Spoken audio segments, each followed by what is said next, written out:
Hello everyone, welcome back to my channel. आज यहाँ पे डिस्कशन करेंगे एआई जूनियर एग्जीक्यूटिव ऑफिस, जिसका 15 अक्टूबर का एग्ज़ाम हुआ था। बहुत सारे एस्पिरेंट्स हैं जिन्होंने इसका एग्ज़ाम दिया था। मैंने भी इसका एग्ज़ाम दिया था, बट क्या कहते हैं, मैं आपको सारी डिटेल प्रोवाइड करने की कोशिश कर रही हूँ। बट यहाँ पर ये जो एग्ज़ाम हुआ था उसमें कौन कौन से क्वेश्चन आए थे, प्रीवियस ईयर कट ऑफ क्या थी और इस बार की एक्सपेक्टेड कट ऑफ क्या होगी, ये मैं आपके साथ क्लियर करना चाहती हूँ।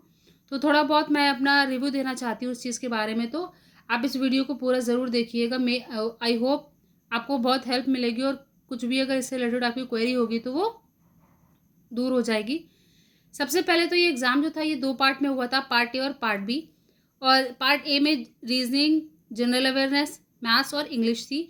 तो जीए में जो क्वेश्चंस आए थे, जैसे कि जो मेरा पेपर हुआ था उसमें भी ये क्वेश्चन है, यूआईडीएआई सीईओ, टोटल एयरपोर्ट्स कितने हैं, रेलवे प्रोजेक्ट में कितनी कॉस्ट लगी है। फिर एक उसमें रॉक दिया हुआ था, ऐसा कुछ क्वेश्चन था, वो पूछा गया था कि कहाँ पे कौन से स्टेट में है। फिर एनआईसी से रिलेटेड आया था। फिर नेशनल सिक्योरिटी डे कब सेलिब्रेट किया जाता है ये। और फिर CSI आर की एक लैब है NML, उसमें पूछा गया था कि एम का फुल फॉर्म क्या है। फिर ऑनलाइन गेम एकेडमी से क्वेश्चन आए थे। इसमें और भी क्वेश्चन थे, एक दो करंट के भी थे, मुझे एग्जैक्ट याद नहीं आ रहा कौन कौन से क्वेश्चन थे, बट जो थोड़ा बहुत याद था वो मैं आपको बताने की कोशिश कर रही हूँ। मैथ्स में CISI क्वाड्रेटिक के 3-4 क्वेश्चन थे, अप्रॉक्सीमेशन के 3-4 क्वेश्चन थे, मिक्स एंड एलिगेशंस के क्वेश्चन थे। फिर कॉन्जिक्यूटिव इवन नंबर जो सीरीज होती है ना, उससे क्वेश्चन थे। एज से थे, एज में रेशियो दिया हुआ था, उससे वैल्यू फाइंड आउट करनी थी। बाकी परसेंटेज का क्वेश्चन था। इसके अलावा और भी बहुत सारे मैथ्स में क्वेश्चन थे, बट मेनली मुझे जो थोड़ा बहुत आइडिया याद आ रहा था कि कौन कौन से क्वेश्चन थे जिनके मैंने आंसर श्योर वाले किए थे, मैं उन्हीं टॉपिक्स को आपको शेयर कर रही हूँ। रीजनिंग में एक कोडिंग डिकोडिंग था जिसमें वेन करके वर्ड बन रहा था, उसमें शायद कुछ ई का पूछा गया था कि कौन सी पोजीशन होगी। बाकी odd one out, sitting arrangement, month से related puzzle, syllogism, coding decoding थी। इंग्लिश में सेंटेंस करेक्ट करना, मैच करना था, मैचिंग थी, सेंटेंस इम्प्रूवमेंट। फिर बाकी और भी वोकैब से रिलेटेड भी एक दो क्वेश्चन और भी थे। तो ये था, मैंने एग्ज़ाम बताया आपको कि ये सारी चीज़ें पार्ट ए में पूछी गई थी। पार्ट बी में रीजन ए से रिलेटेड क्वेश्चन था। फिर आर्टिकल से रिलेटेड क्वेश्चन था। ऑफिशियल लैंग्वेज का कौन सा आर्टिकल होता है, हिंदी लैंग्वेज का जैसे नागरी लिपि, इस टाइप का क्वेश्चन था। फिर बहुत सारे क्वेश्चंस थे, जैसे कि ये आता है ना पार्ट बी में ऑफिस मैनेजमेंट से रिलेटेड, फिलिंग इंडेक्सिंग से रिलेटेड, ऑफिस फॉर्म से related, communication, office meeting, behaviour skills, फिर office accommodation and environment, office correspondence and mail services, फिर main provision of official language act applicable to government office. ये देख सकते हो आप, चाहो तो इसका स्क्रीनशॉट ले लेना। ये सारी चीज़ें इससे रिलेटेड क्वेश्चंस पार्ट बी में पूछे गए थे। अगर किसी ने इसका एग्ज़ाम दिया था, अगर उसको कोई चीज़ पता है तो वो मुझे कमेंट बॉक्स में शेयर कर सकता है कि उसको अगर याद हो कि कौन कौन से क्वेश्चंस आते हैं, तो ये चीज़ आप क्लियर कर देना। मुझे थोड़ा हिंट दे देना आप लोग भी कि और भी कौन कौन से क्वेश्चंस थे। मुझे याद है, मुझे ज़्यादा तो क्वेश्चंस याद थे मैं, लेकिन एग्जैक्ट पूरे पूरे क्वेश्चंस आपको लिख के नहीं बता सकती, इसलिए मैंने कुछ कुछ वर्ड्स ही उससे रिलेटेड आपको लिख कर बताएं। बाकी अगर आपको याद है कि कौन कौन से क्वेश्चंस आते तो आप कमेंट बॉक्स में कमेंट कर सकते हो। अब बात करते हैं सिलेक्शन प्रोसेस की। इसका जो सिलेक्शन प्रोसेस होता है, सबसे पहले इसका CBT होता है, फिर कंप्यूटर लिटरेसी टेस्ट होता है आपका, टाइपिंग टेस्ट भी होता है। जैसे कंप्यूटर लिटरेसी टेस्ट का सिलेबस आ चुका है, मैं ऑलरेडी इसको यूट्यूब चैनल पे अपलोड कर चुकी हूँ, तो वहाँ से ज़रूर देख लेना, आपको बहुत हेल्प मिलेगी। और जो भी एस्पिरेंट्स जूनियर असिस्टेंट की तैयारी कर रहे हैं या उन्होंने एग्जाम दिया ना, वो वीडियो ज़रूर देख लेना।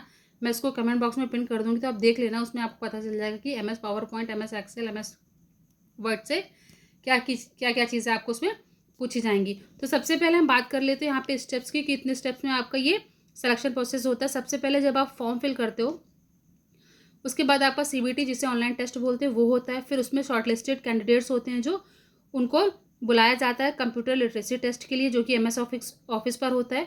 और फिर यहाँ पर मैंडेटरी होता है टाइपिंग स्पीड आपकी 30 वर्ड पर मिनट मांगी जाती है, 25 वर्ड पर मिनट मांगी जाती है, बट आप कोशिश करना इंग्लिश में 35 स्पीड लाने की और हिंदी में 30। मतलब कि आप ये लिमिट लेकर चलना कि आपकी जो वर्ड लिमिट होनी चाहिए स्पीड, मतलब 1 मिनट में, वो 35 वर्ड पर मिनट इंग्लिश में होनी चाहिए और 30 वर्ड पर मिनट हिंदी में होनी चाहिए। इससे क्या है, आपके सिलेक्शन के चांसेस ज़्यादा हो जाएंगे।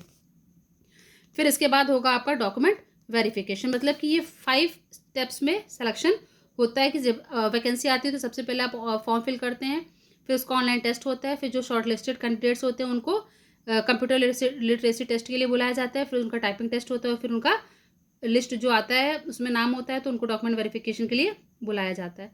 और इसमें बहुत सारे स्टूडेंट्स को मेल भी आता है। अब बात करेंगे प्रीवियस जो कट ऑफ गई थी, वो जो सबसे पहले जो लिस्ट आई थी उसमें यूआर की 84, ओबीसी की 60, एससी की 79 और ईडब्ल्यूएस की 73 गई थी। लेकिन इसके बाद जब इसका सीबी जो टाइपिंग हो गया था उसके बाद फिर से कुछ कैंडिडेट्स का और भी नाम आया था, उनको फिर बुलाया गया था। मतलब इसमें पहले इतना कट ऑफ आया था, उसके बाद फिर एक लिस्ट और जारी करी गई थी टाइपिंग टेस्ट के बाद, जिसमें कट ऑफ ईडब्ल्यूएस का 70, ओबीसी का 48, यूआर मल्टीपल डिसेबिलिटी का 53 और ओबीसी में मल्टीपल डिसेबिलिटी का 45 गया था। मतलब कि ये बहुत कम है। आप देखो तो पहले से यहाँ पर बहुत कम है। जैसे ईडब्ल्यूएस की पहले यहाँ 73, सेकेंड जो दूसरी लिस्ट आई थी उसमें 70 थी, ओबीसी की यहाँ 60 थी, यहाँ 48 थी, बाकी यूआर की और ओबीसी मल्टीपल डिसेबिलिटी की देख सकते हो 53 और 45 ही गई थी। तो मतलब सबसे पहले जो उसका ये कट ऑफ क्लियर किया था जिसने, उसको टाइपिंग टेस्ट के लिए बुलाया गया था। लेकिन फिर कैंडिडेट्स थे जिनका मतलब सेकेंड लिस्ट में भी नाम आया था तो उनको बुलाया गया था जिनका इतना कट ऑफ क्रॉस हो रहा था।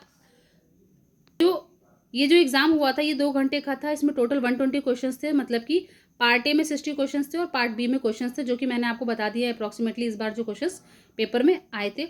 अब मेन चीज़ बात करते हैं कि इस बार की कट ऑफ क्या रह सकती है। इस बार की कट ऑफ के जाने के चांसेस हैं 95 टू 100 मेनली, क्योंकि ये अगर कंपेयर करें पहले से तो इस बार ये जो वैकेंसी थी ये ऑल इंडिया वैकेंसी थी और अलग अलग स्टेट के अलग अलग जगह के लोगों ने इस फॉर्म को फिल किया। तो इस बार कॉम्पिटिशन थोड़ा बढ़ेगा, तो इसकी जो कट ऑफ थी वो लास्ट ईयर से थोड़ा 4-5 मार्क्स प्लस जाने के चांसेस हैं।